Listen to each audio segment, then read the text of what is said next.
আচ্ছা, জীবনে কখনো কোনো মৃত ব্যক্তিকে গোসল করিয়েছেন? যদি কখনো সুযোগ হয় তাহলে সেই মৃত ব্যক্তিকে গোসল করাবেন।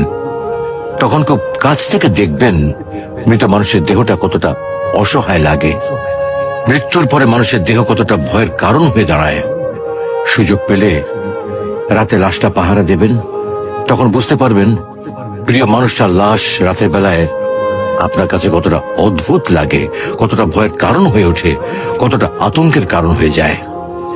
সুযোগ পেলে মৃত ব্যক্তির শরীরে একটু হাত লাগিয়ে কিছুক্ষণ তার স্পর্শ নেবেন।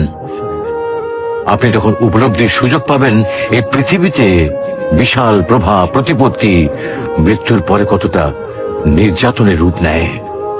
সুযোগ পেলে আপনজনদের লাশ কবরে নামাবেন খুব আগ্রহ নিয়ে। শেষবারের মতো মৃতদেহের মুখটি একবার দেখার চেষ্টা করবেন এবং বারবার উপলব্ধি করার চেষ্টা করবেন এই মৃতদের সাথে অনন্তকালের যাত্রার পথে এটাই আপনার জীবনের শেষ দেখা। সুযোগ পেলে মাঝে মধ্যে কবরস্থানে গিয়ে নীরবে কিছুক্ষণ দাঁড়াবেন। এরপর মনে মনে চিন্তা করবেন জীবনের লাভ ক্ষতির হিসাব। এই মৃত মানুষগুলো এই পৃথিবীতে কি করে গেছেন, কাদের রেখে গেছেন।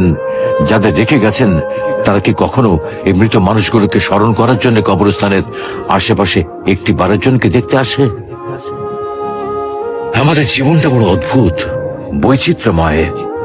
আমরা এর জন্য ওর জন্য, ধন সম্পদের জন্য, ঐশ্বর্যের জন্য, বাড়ি গাড়ি টাকা পয়সার জন্য কত মায়া দেখাই, আগ্রহ দেখাই, আরো চাই আরো চাই আমাদের। অথচ এই জীবনে আমরা মৃত্যুর কথা না ভেবে, পরকালের জবাবদিহির কথা না ভেবে কিভাবে আরো সম্পদ অর্জন করতে পারি সেই চিন্তায় বিভোর থাকি।